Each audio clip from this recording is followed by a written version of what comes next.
She thought she was just doing what anyone else would do. She thought she was saving a helpless child, shivering in the rain.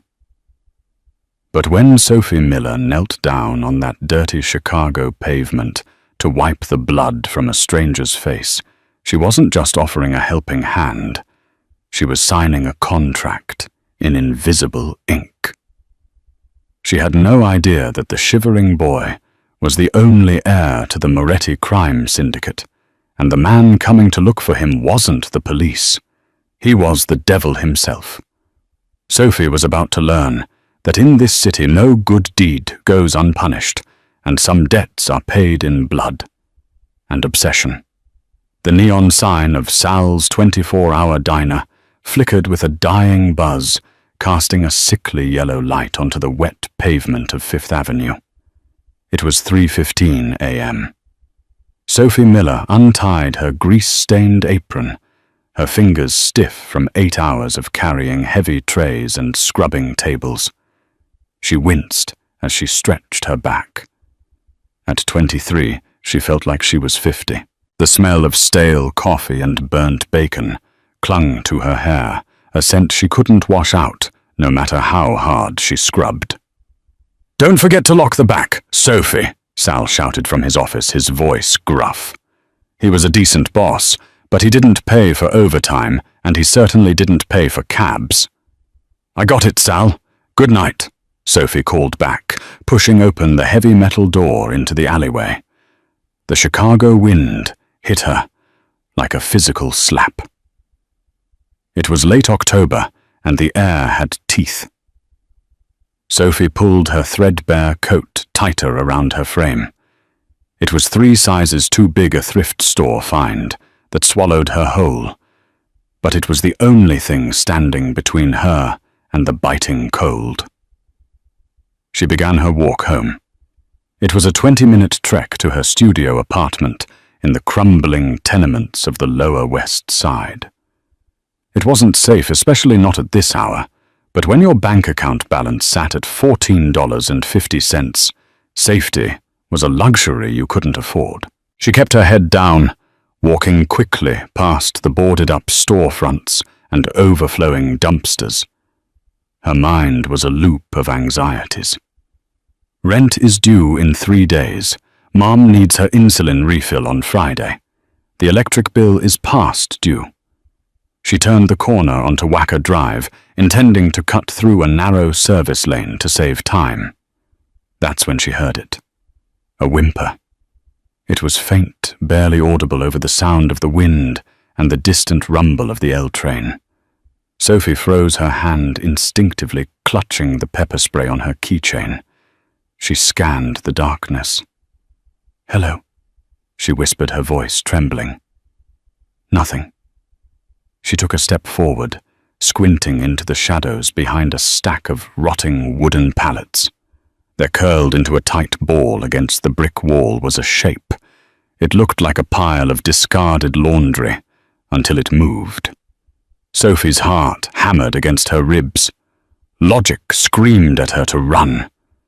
This was how horror movies started. This was how girls on the news ended up missing. But then the shape coughed a wet, rattling sound that broke her heart. She stepped closer. "Hey, are you okay?" The figure lifted its head. The light from a distant street lamp sliced through the alley, illuminating a face that made Sophie gasp. It was a boy. He couldn't have been more than 9 or 10 years old. He was wearing a suit, a tuxedo actually, but it was torn and muddy. And there was blood. So much blood. It matted his dark curls and stained the white collar of his shirt crimson. All her fear evaporated, replaced by a surge of adrenaline. Sophie dropped to her knees on the wet asphalt, ignoring the cold water soaking into her jeans. "Oh my God," she breathed, reaching out but afraid to touch him. "Honey, can you hear me? Where are your parents?" The boy's eyes were wide, glassy with shock and pain. He was shivering so violently, his teeth chattered. He tried to speak, but only a wheeze came out. He pointed weakly to his chest. Sophie looked down. He was clutching his ribs. "You're hurt," she said, her voice shaking. She looked around frantically. The street was deserted. She fumbled for her phone, intending to call 911, but the boy's hand shot out and gripped her wrist with surprising strength. He shook his head frantically. His eyes were terrified. No police. "You need a doctor," Sophie insisted. "You're bleeding from your head." The boy squeezed her wrist harder, tears mixing with the grime on his face. He mouthed the word, "Please." Sophie hesitated. She knew the look in those eyes. She had seen it in the mirror enough times. It was the look of someone who knew that the system wasn't there to save them. "Okay," she whispered, making a decision she knew was reckless. "Okay. No cops. But we can't stay here. You'll freeze to death." She took off her oversized coat and wrapped it around his small, trembling shoulders. "My name is Sophie. I live 3 blocks away. I have a first aid kit. Can you walk?" The boy nodded weakly. Sophie helped him stand, wrapping an arm around his waist to support him. He was heavy, dead weight against her side. They moved slowly through the shadows, Sophie constantly checking over her shoulder. The city felt different tonight. The shadows seemed deeper, the silence heavier. Every car that passed made her heart jump. She didn't notice the black SUV idling 2 blocks down, its headlights off. She didn't see the man in the passenger seat watching them through thermal binoculars, speaking quietly into a radio. "Target located.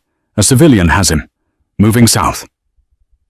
Sophie dragged the boy up the 3 flights of stairs to her apartment, her muscles burning. She unlocked the door and kicked it open, guiding him to her lumpy sofa.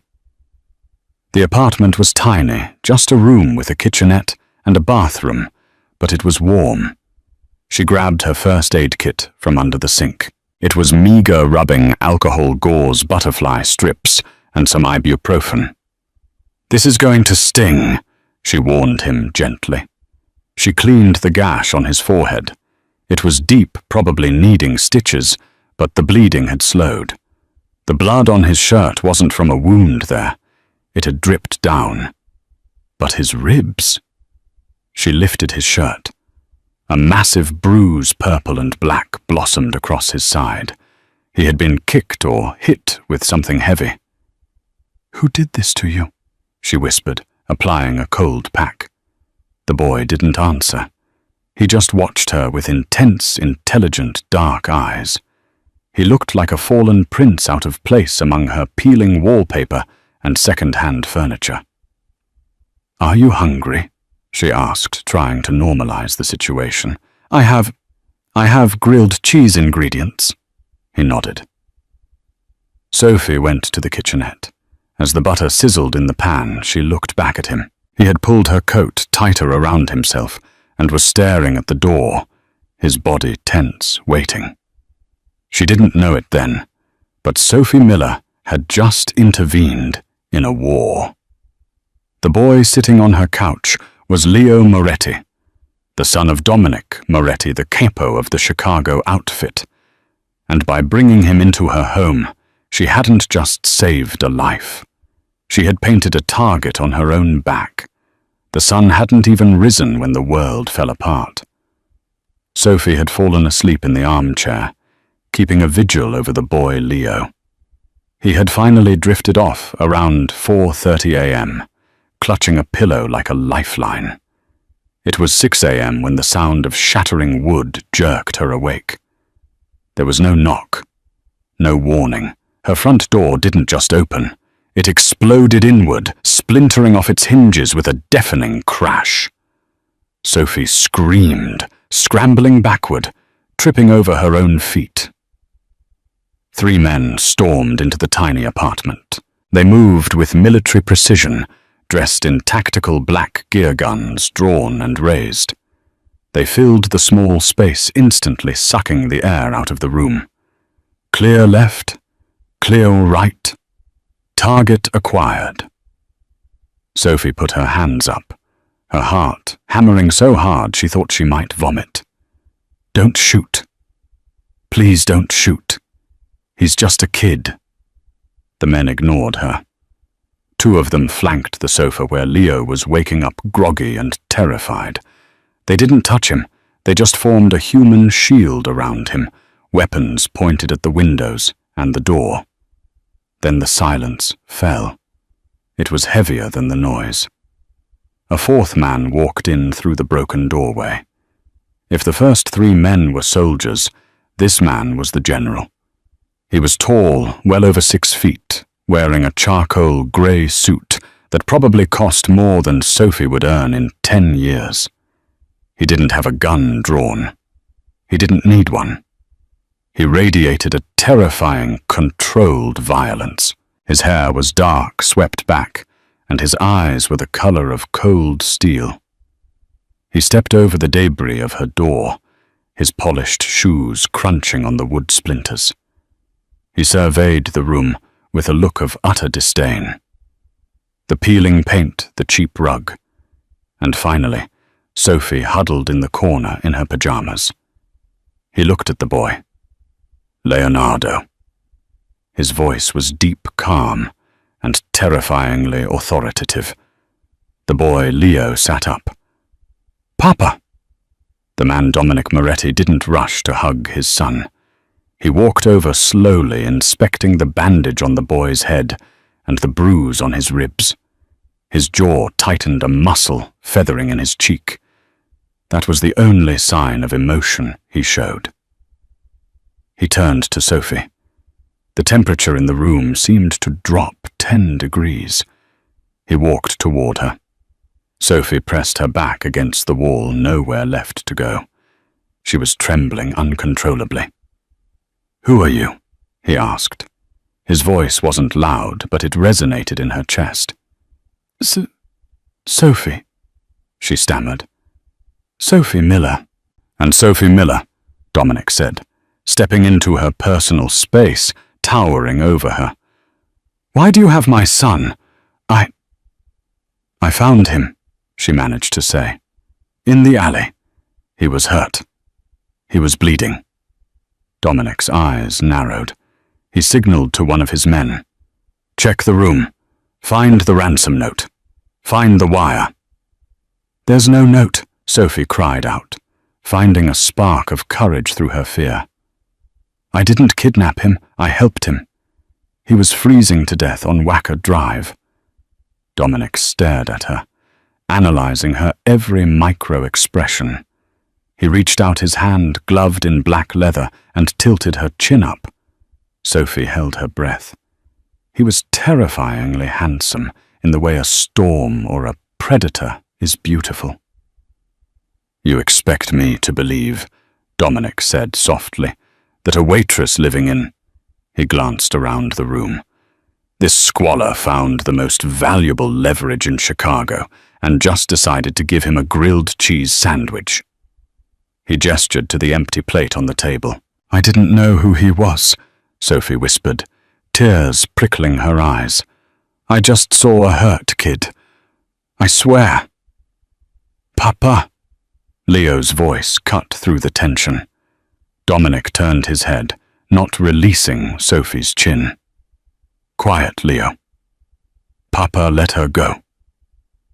Leo said, his voice stronger now. He stood up, wincing as his ribs flared with pain. She's telling the truth. The men, the ones who took me, they dumped me when the cops drove by. I ran. I hid. She found me. Leo walked over and stood between his father and Sophie. He placed a small hand on Dominic's arm. She carried me, Papa.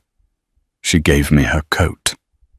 Dominic looked down at his son, then back at the oversized, cheap coat draped over the sofa. He looked back at Sophie. He released her chin, stepping back slowly. He took off his leather gloves, one by one, revealing scarred knuckles. He studied Sophie again. This time, he wasn't looking at a threat. He was looking at an anomaly.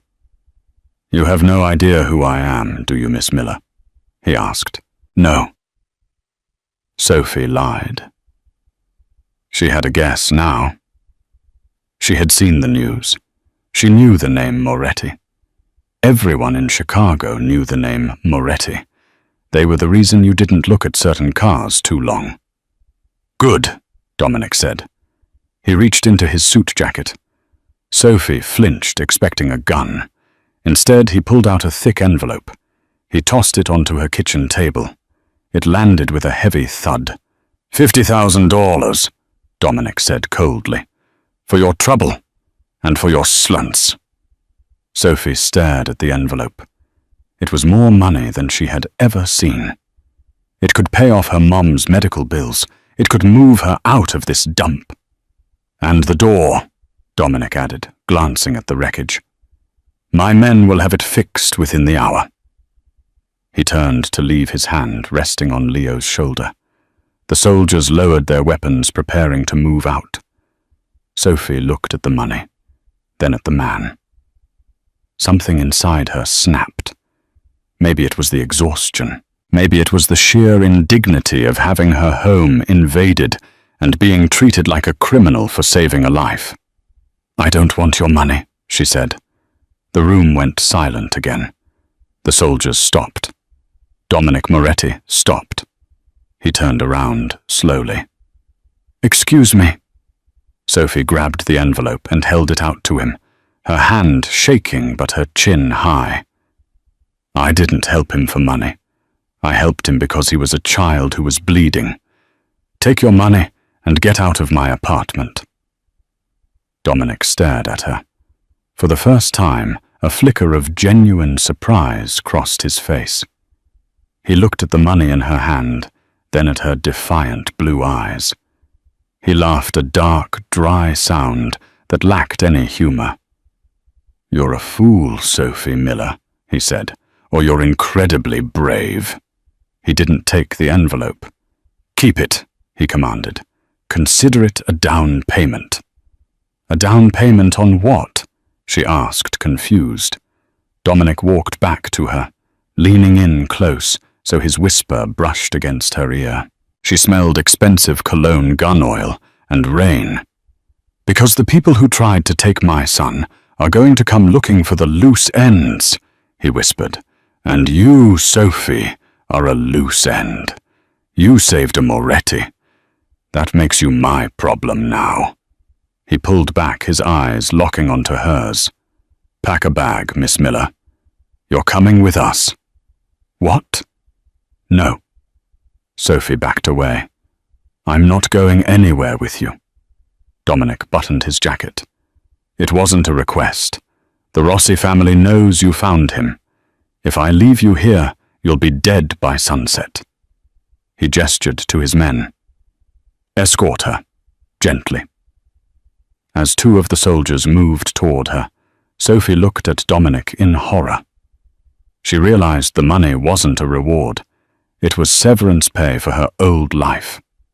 "Welcome to the family," Dominic said, turning his back on her as he walked out into the hallway.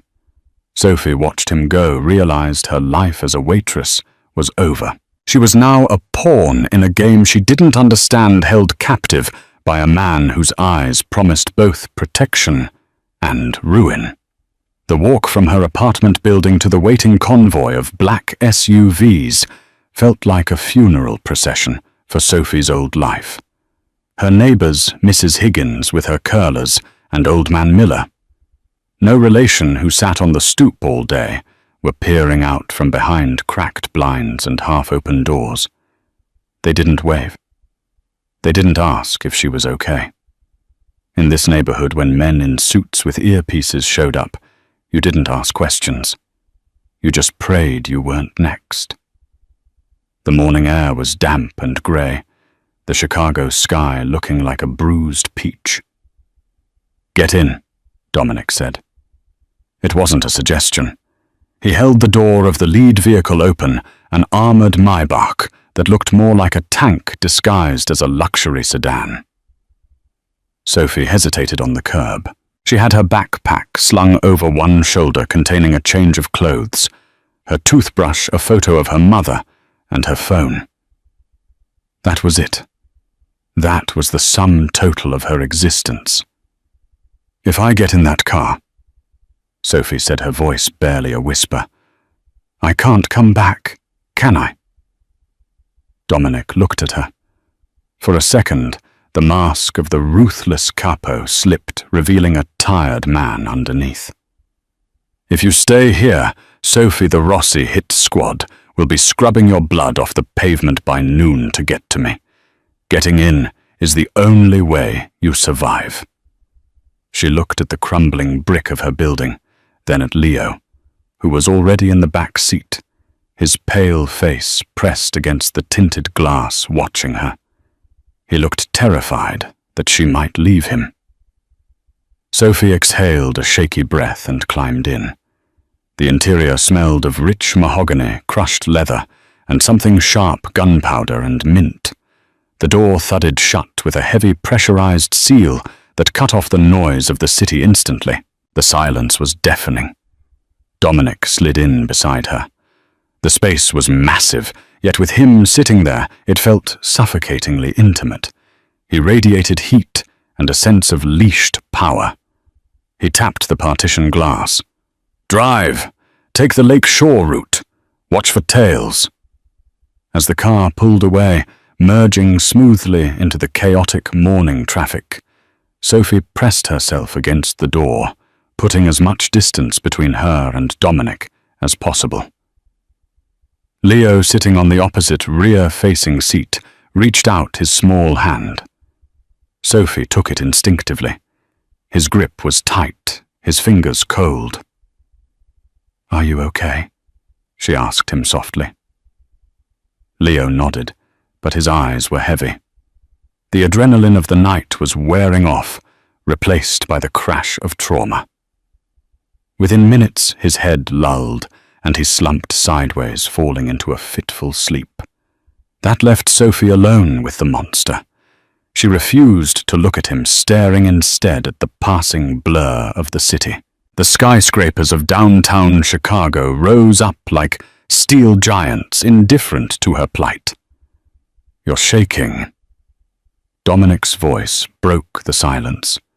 It was low, a baritone rumble that she felt in the seat of the car. "I'm terrified," Sophie admitted, not turning her head. "I just got kidnapped by the Mafia." "Protective custody," he corrected calmly. "There is a difference. Not from where I'm sitting." She finally turned to face him. He was reading a file on a tablet, his legs crossed, looking as if he were commuting to a board meeting rather than fleeing a potential assassination attempt. "Who are you really? People don't just have armies." Dominic set the tablet down. He turned his steel-grey eyes on her, and Sophie felt like a butterfly pinned to a board. He analyzed her, dissecting her fear, her anger, and her curiosity. "I am a businessman, Sophie. I deal in logistics construction and conflict resolution," he said, the euphemism dripping with irony. "My family has run this city for 60 years. The Moretti name is the reason the garbage gets picked up and the docks stay open. But power creates vacuums, and vacuums attract rats." "The Rossi family," Sophie recalled the name he'd mentioned earlier. "Rats," Dominic confirmed, his jaw tightening. "They broke the truce. Touching a family member is forbidden. It's a death sentence. By taking Leo, they declared war. And you—" He paused, his gaze dropping to her hands, which were still clutching her backpack straps, white-knuckled. "You are the civilian who walked into the middle of a firing squad." "I just wanted to help," she whispered. "I know," Dominic said. His voice softened just a fraction. "And that is the most dangerous thing you could have done. Innocence is a liability in my world, Sophie. It gets people killed. He reached into a compartment and pulled out a bottle of water, handing it to her. The cap was already twisted loose. It was a small gesture, but a thoughtful one. Drink. You look like you're going to faint. Sophie took the water. Her throat was parched. Where are we going? The Citadel, Dominic said, turning back to his tablet. My home. It's the only place in Illinois where I can guarantee Leo sees his next birthday. The drive took 40 minutes. They moved from the claustrophobic city streets to the winding, tree-lined roads of the wealthy northern suburbs. The houses grew further apart, hidden behind high stone walls and iron gates. Finally, the car slowed. Sophie looked out the window and gasped. Home was an understatement. It was a fortress. Massive wrought iron gates, easily 20 feet tall, swung open automatically as the convoy approached. Security cameras swiveled to track them. Men with assault rifles patrolled the perimeter of the stone wall that seemed to stretch for miles. The driveway was a winding ribbon of asphalt leading up to a sprawling mansion that looked like it had been transported from the Italian countryside. It was beautiful, breathtakingly so, with ivy climbing the stone facade and fountains playing in the courtyard. But Sophie noticed the details. The windows were too thick, bulletproof glass. The gardeners were too alert, security in disguise. The car stopped in front of the massive double doors. "Welcome to hell," Dominic murmured, though whether he meant it for her or himself.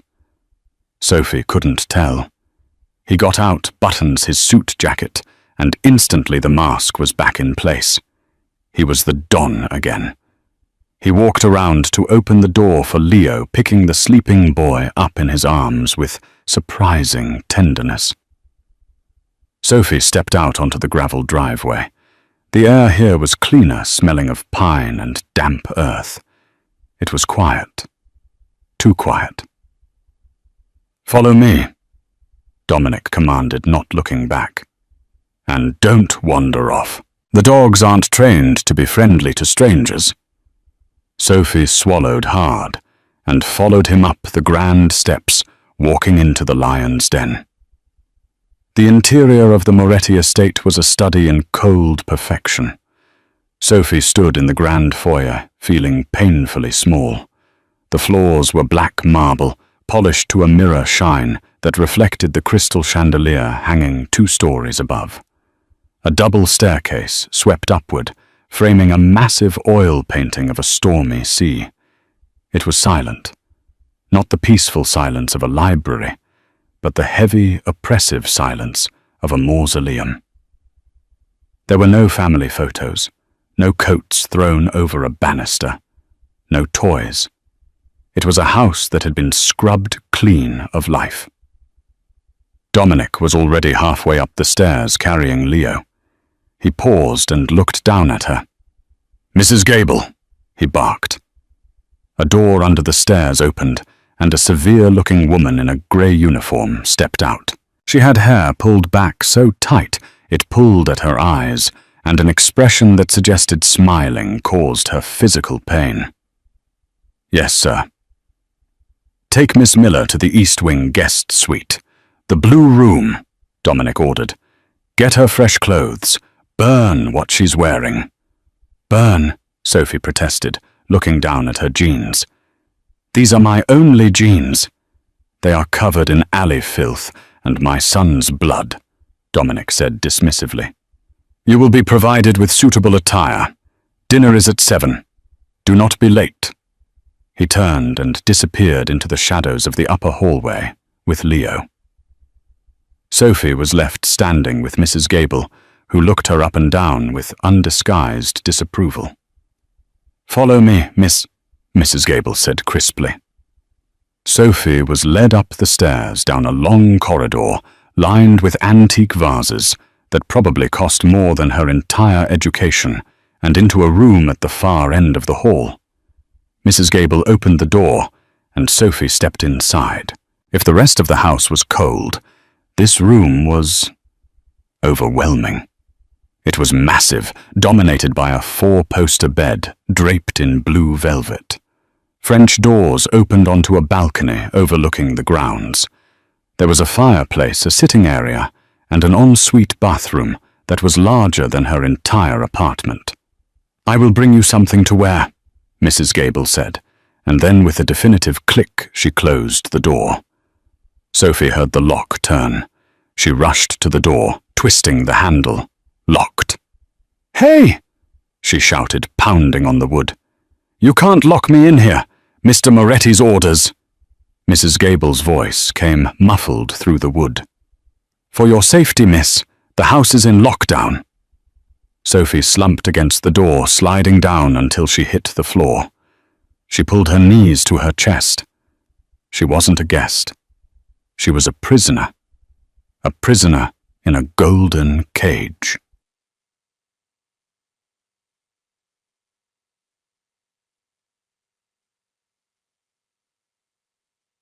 Hours passed. Sophie explored every inch of her prison. She showered in the marble bathroom, scrubbing the city grime off her skin until she was pink. She wrapped herself in a plush white robe that felt like a cloud. True to her word, Mrs. Gable returned, unlocking the door briefly to slide a garment bag inside before locking it again. Inside was a simple and elegant fêty dress.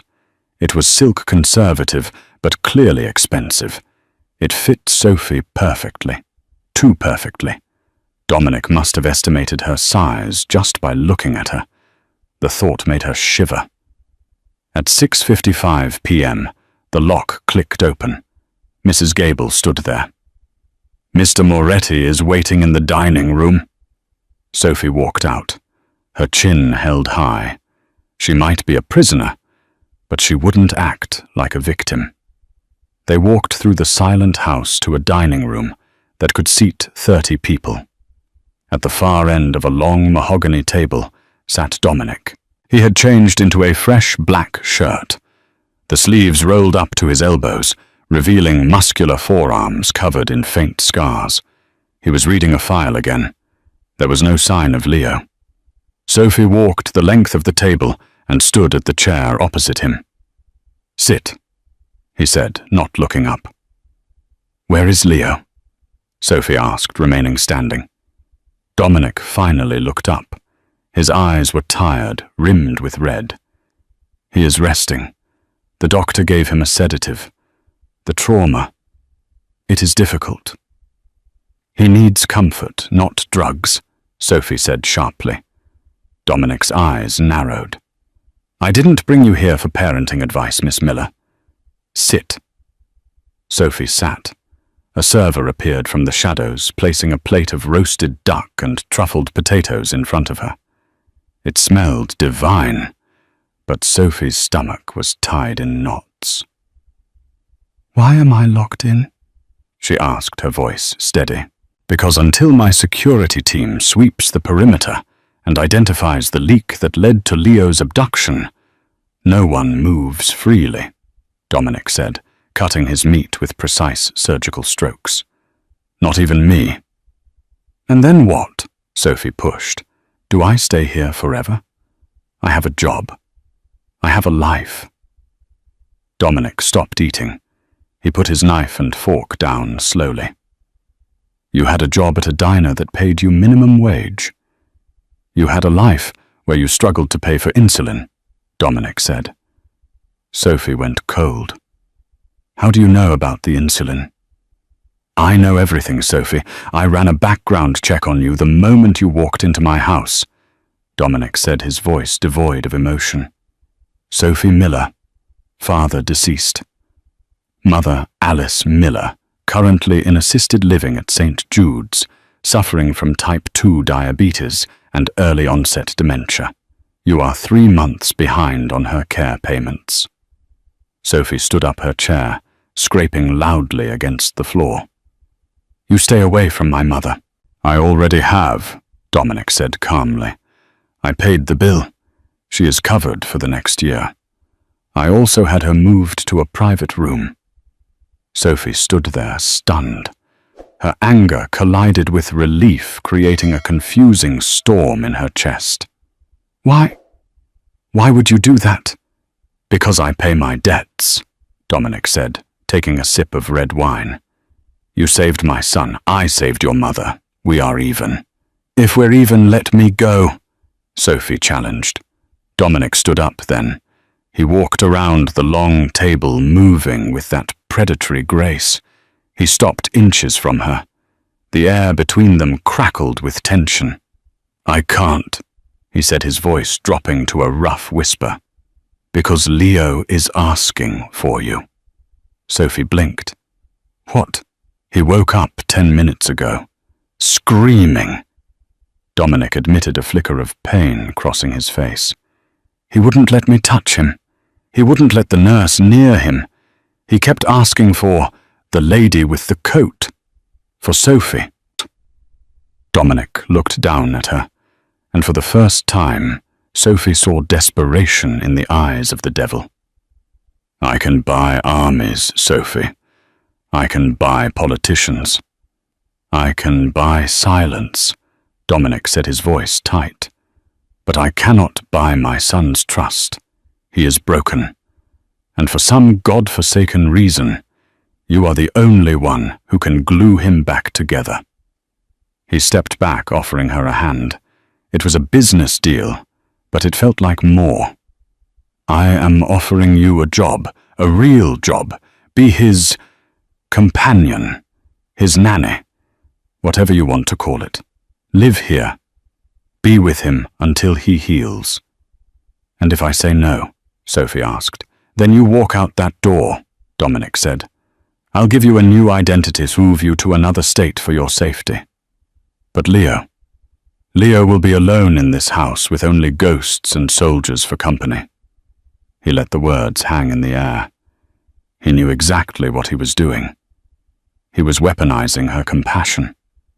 Sophie looked at the grand, cold dining room.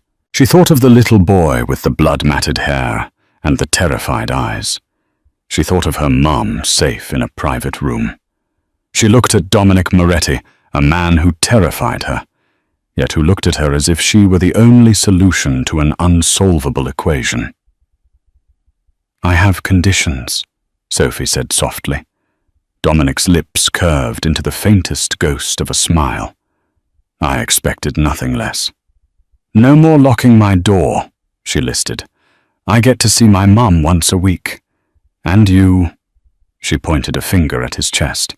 You start acting like a father, not a CEO. Dominic stared at her finger on his chest. No one touched him. No one dared. He looked up into her eyes, the intensity scorching.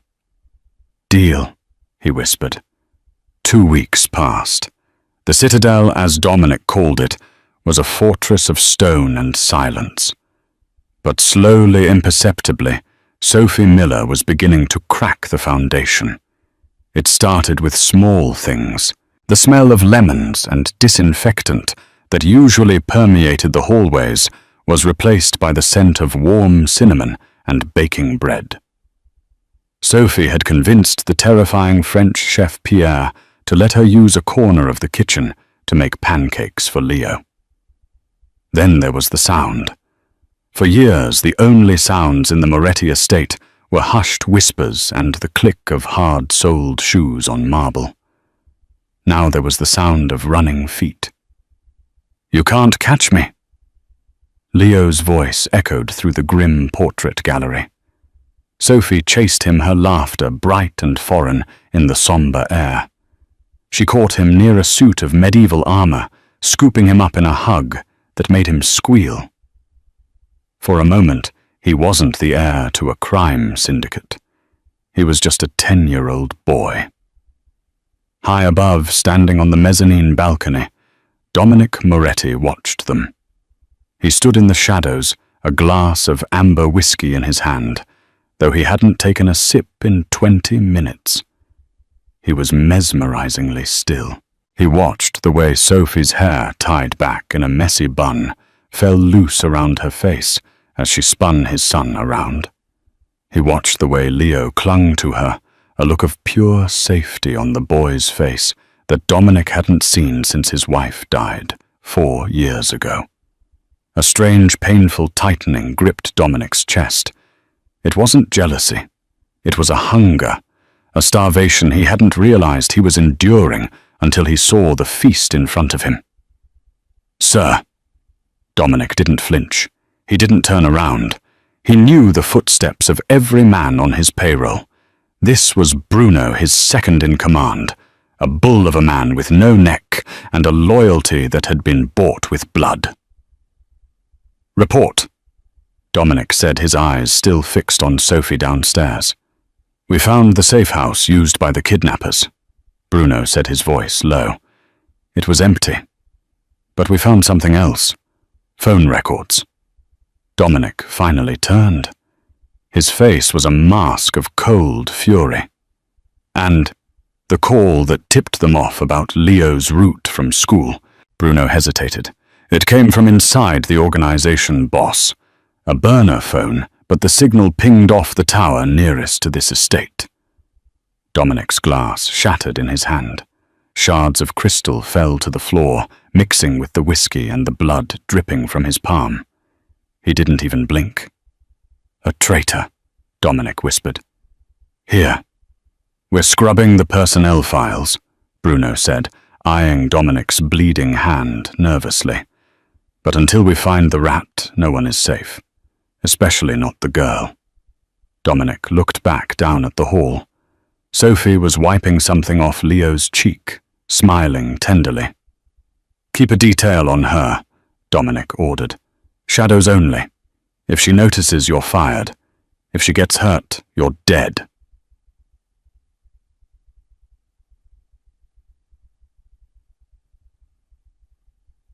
Later that night, a thunderstorm rolled in off Lake Michigan, battering the stone walls of the house.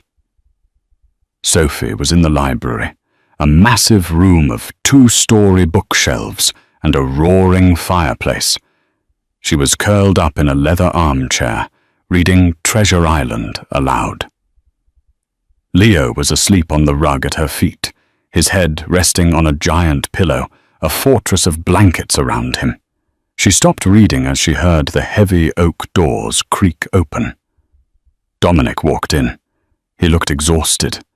His tie was undone, hanging loosely around his neck, and his shirt was unbuttoned at the top. He looked less like a king and more like a man carrying the weight of the world. He stopped when he saw them.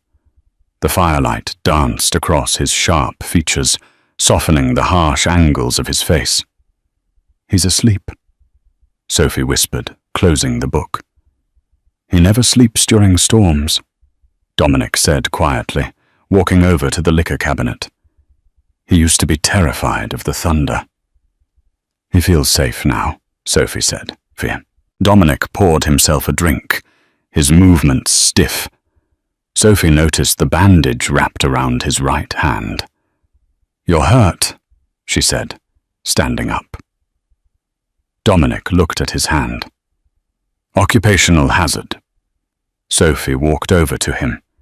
In the 2 weeks she had been here, she had learned that Dominic Moretti was a man of few words, but his silence spoke volumes.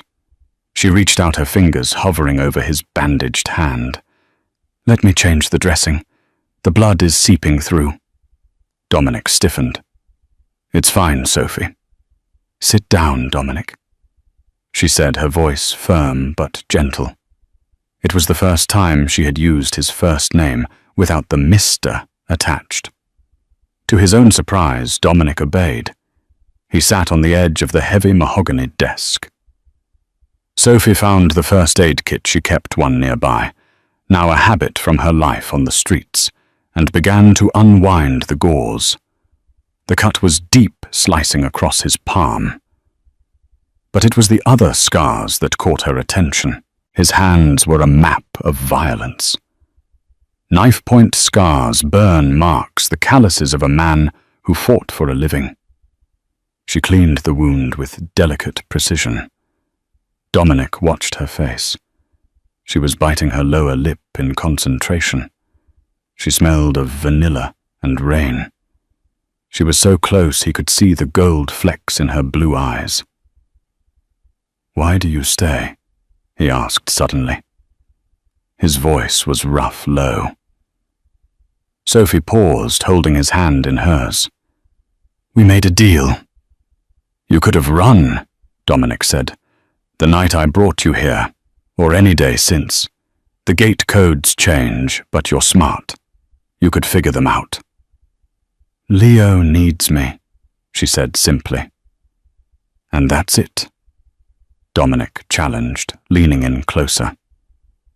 The air between them grew thick, charged with a magnetic tension that made Sophie's breath hitch. Just Leo.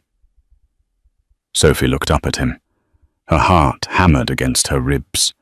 She saw the darkness in him, the danger that rolled off him in waves. But she also saw the man who had paid for her mother's care without being asked. She saw the father who stood on a balcony watching his son play, because he was too afraid his own touch would taint him. "I don't run from people who need help," Sophie whispered, "even if they're scary." Dominic's eyes dropped to her lips. For a second, just a heartbeat, Sophie thought he was going to kiss her. She found herself leaning in, drawn to the fire. He raised his uninjured hand, his thumb grazing her cheekbone. His skin was rough warm. "You should run, Sophie," he murmured, his voice laced with regret. "Because if you stay, I will ruin you. Darkness doesn't tolerate the light. It consumes it." "Maybe the light brightens the darkness," she countered breathlessly. Dominic's hand lingered on her face, his thumb tracing the line of her jaw. The distance between them was nothing. Crack! A massive clap of thunder shook the house. Leo stirred on the rug, whimpering. The spell broke. Dominic pulled his hand away, as if he had been burned. He stood up abruptly, putting distance between them, the mask slamming back into place. "Finish wrapping the hand, Miss Miller," he said coldly. "Then go to bed. We have guests tomorrow night." Sophie stood there, her skin still burning where he had touched her, confused and aching. She finished the bandage in silence, but as she left the library, she knew one thing for certain. The danger wasn't just the men with guns outside. The real danger was the man inside the house and the way he made her want to step into the fire. The following evening, the Citadel was transformed. It was the monthly sit-down, a tradition where the lieutenants of the Moretti crime family gathered to discuss territories, profits, and problems. In the past, these were held in smoke-filled backrooms. Under Dominic's reign, they were formal dinners conducted with the elegance of a corporate board meeting, but with infinitely higher stakes. Sophie was told to dress formally. "You are the governess," Mrs. Gable had instructed. "You will sit at the lower end of the table. You speak only when spoken to. Your job is to ensure Master Leo behaves." Sophie wore the black silk dress Dominic had provided. It was modest with long sleeves and a high neck, but it clung to her curves in a way that made her feel exposed. The dining room was dimly lit by candlelight. 12 men sat around the table. They looked like bankers, lawyers, and politicians. But Sophie noticed the bulges under their tailored jackets. She noticed the way they never sat with their backs to the door. Leo sat next to her, looking small and pale in his miniature tuxedo. He gripped Sophie's hand under the table. "Gentlemen," Dominic said from the head of the table. He didn't raise his voice yet. The room fell instantly silent. "Business." Sophie tried to make herself invisible as the men discussed shipments, dock unions, and overhead costs.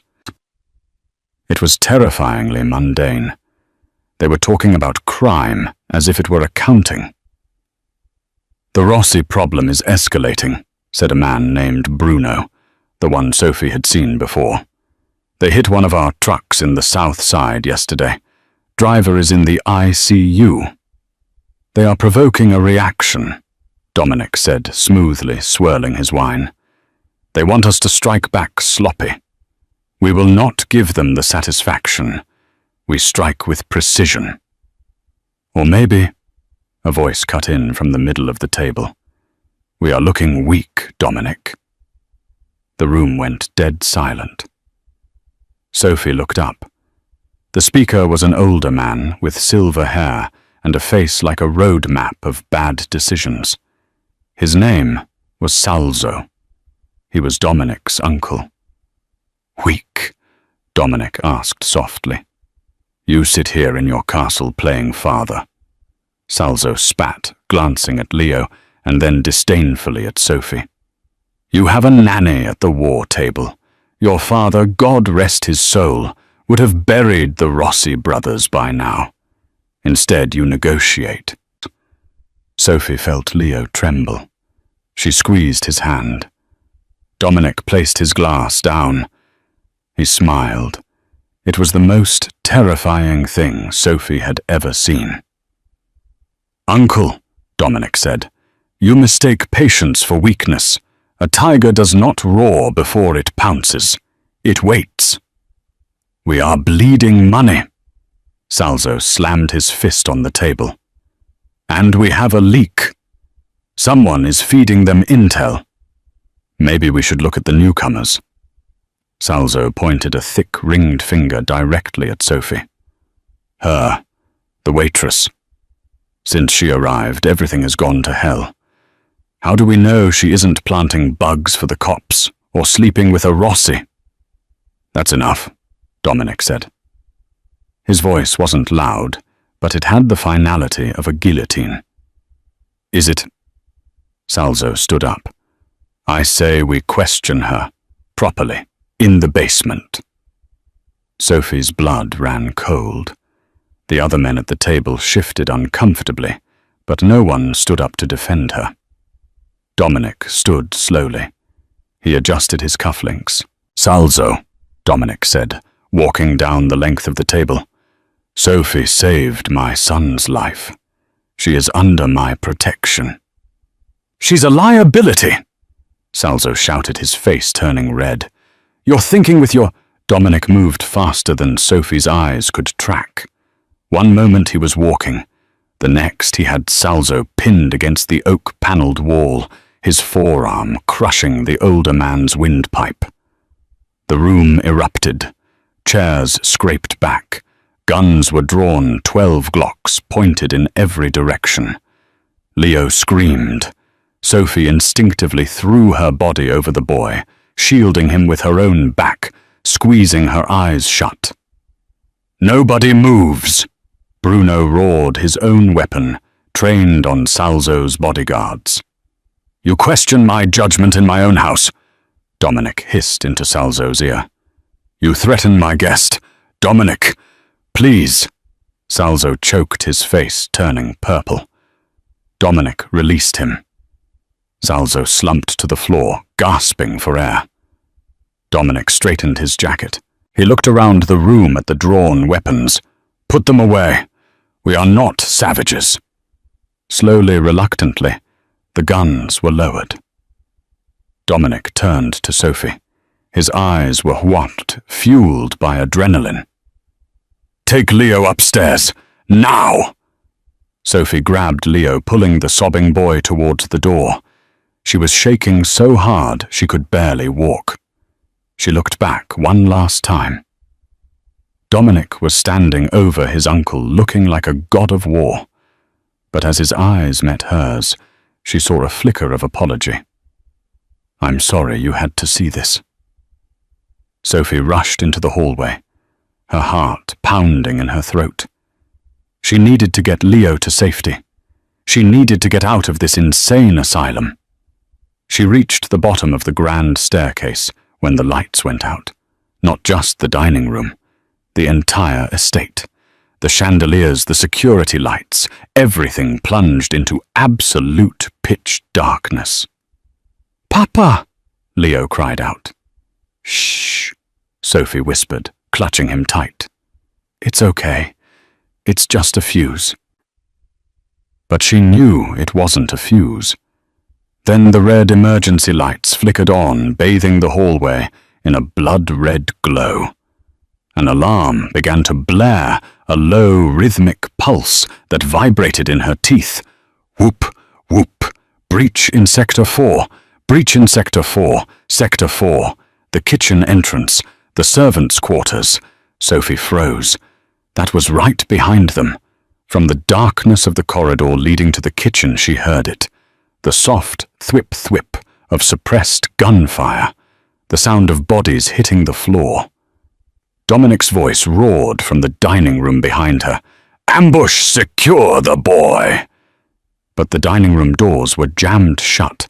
Someone had barred them from the outside. Sophie was alone in the hallway with Leo, and coming toward them, stepping out of the shadows, with night vision goggles and tactical gear, were 4 men who were definitely not Moretti soldiers. They spotted her. "Target acquired," one of them said, his voice distorted by a mask. "Grab the kid. Kill the girl." Sophie didn't think. She didn't breathe. She grabbed a heavy marble bust from a pedestal and threw it with all her might at the first man, then grabbed Leo's hand. "Run!" Sophie didn't run like a victim. She ran like a mother protecting her young. She dragged Leo into the master suite, slamming the heavy oak double doors and throwing the deadbolt just as a heavy boot slammed against the wood from the other side. "Hide!" Sophie commanded, shoving Leo into the walk-in closet. "Under the clothes. Do not come out, no matter what you hear." "Sophie, no," Leo sobbed, grabbing her dress. "Go." She pushed him in and shut the closet door. She scanned the room for a weapon. A lamp. Too light. She grabbed a heavy bronze statue from the bedside table. She stood facing the bedroom door, her breath coming in ragged gasps, her heart a drum of war. Crash! The bedroom doors splintered open. A mercenary, masked and hulking, stepped over the wreckage. He raised his gun, spotting Sophie instantly. He laughed a cruel, muffled sound. "Game over, sweetheart. Where's the boy? Gone." Sophie lied, gripping the bronze statue until her knuckles turned white. "You'll have to go through me." "That can be arranged." He cocked the weapon, aiming for her chest. Sophie squeezed her eyes shut, waiting for the bullet. She didn't pray for herself. She prayed the closet door was thick enough to hide Leo's screams. Bang! The sound was deafening. Sophie flinched, waiting for the pain. But it never came. Instead, she heard a wet thud. She opened her eyes. The mercenary was on the floor, a hole in the center of his forehead. Standing in the doorway, framed by the smoke and the red emergency lights, was Dominic. He was covered in dust, his shirt torn, blood dripping from a cut above his eye. He looked terrifying. He looked magnificent. He stepped over the body, holstering his smoking gun. He didn't check the room. He didn't check the closet. He walked straight to Sophie. "Are you hurt?" he demanded, his voice raw. "No," she whispered, the statue slipping from her numb fingers. "Leo, he's in the closet." Dominic let out a breath that sounded like a sob. He reached out and pulled Sophie into his arms, crushing her against his chest. It wasn't a gentle hug. It was desperate, possessive, the embrace of a man reclaiming his soul. "I thought I lost you." He buried his face in her neck, inhaling the scent of her fear and her bravery. "I saw you on the cameras. You fought for him. You were willing to die for him." "He's just a boy," she cried into his torn shirt. "No." Dominic pulled back, framing her face with his blood-stained hands. "He is my son. And you? You are not just a waitress, Sophie. You are the only person in this God-forsaken world worthy of standing beside me." Leo burst from the closet, running into their legs. Dominic scooped him up with one arm, keeping the other firmly around Sophie's waist. "The traitor?" Sophie asked, wiping her tears. "Salzo," Dominic said, his eyes hardening to cold steel. "He opened the gates. He thought if I died, he would take the throne. He was wrong. The guards have handled him." The adrenaline began to fade, replaced by a deep, bone-weary exhaustion. But for the first time since walking into the alleyway that rainy night, Sophie didn't feel afraid. She looked at Dominic, the monster who had destroyed the world for her, and realized she didn't want to leave. "So," Dominic whispered, resting his forehead against hers, "do you still want to run, Sophie Miller? Or are you ready to rule?" Sophie looked at the man who loved her and the boy who needed her. She smiled, a dangerous, beautiful thing. "I think," she whispered, "I'm done running." Sophie Miller's life as a poor waitress ended that night, but her life as the Queen of Chicago was just beginning. She had saved a fallen boy and tamed the devil himself, proving that sometimes the strongest heart isn't the one that wields the gun, but the one that stands in front of it. In a world of crime and shadows, she became their light and woe to anyone who tried to dim it.